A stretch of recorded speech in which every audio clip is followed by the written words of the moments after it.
Hello everybody, my name is Matthew Johnson. Today we're talking about throughput optimization of proton therapy treatment centers. The article I reviewed got a similar title, Optimizing Throughput of a Multi-Room Proton Therapy Treatment Center via Simulation. And this is by Stuart Price, Bruce Golden, and Edward Vaso. What you see there on the right is a gantry room, and that is where the proton beam from a cyclotron is administered to a patient.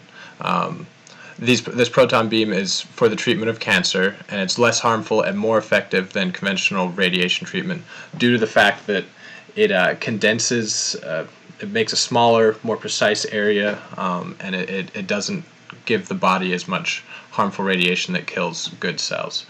This technology is very expensive, and it is on the cutting edge, is on the forefront. There are only, I think, 10 of these facilities in the United States.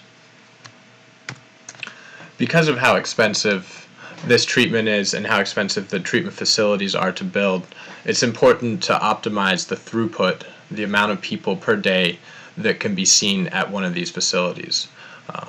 The article I read had optimization in 3 parts. One was the number and ratio of imaging and gantry rooms, imaging rooms connected to gantry rooms versus dedicated imaging rooms, and I'll explain what that is in the next slide, and determining the appropriate arrival schedule for patients in order to see the most patients in a day.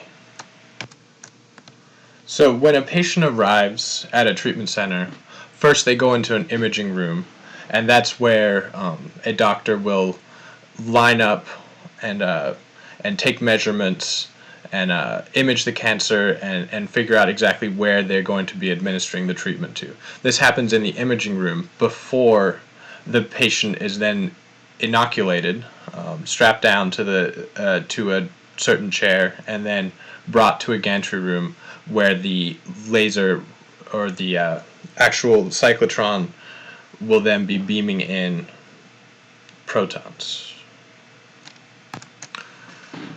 There are 2 trains of thoughts on whether to have imaging rooms that are connected to gantry rooms, and therefore there's no wait time between the imaging room and the gantry room, or having imaging rooms that can service any one of the gantry rooms. And this is part of the model that I will be showing as to which one is best. Now, it's important to note here that even though the process goes from imaging room to gantry room, the cyclotron can only be used in one of the gantry rooms at a time. So that's another part of our modeling process, is the cyclotron actually having time allocations for each one of those rooms. So that's one of our bottlenecks.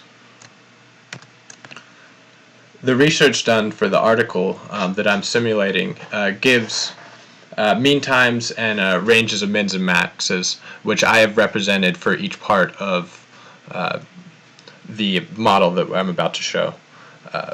It's important to note that 4 through 10 on here are all done in the gantry room. So I've actually got several servers in one specific room based on how many beam angles are going to be given. There's either 1, 2, or 3, and those will be different times for both the gantry room and for the cyclotron itself.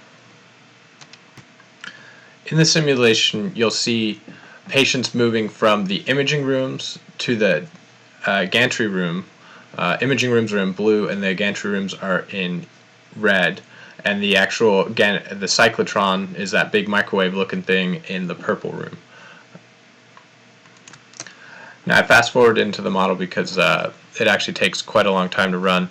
The cyclotron runs for 20 hours a day, and as you can see, this is actually the optimized result of all of my simulations, is that we require 5 of the imaging rooms and only 3 of the gantry rooms for a 99.8% use of the cyclotron.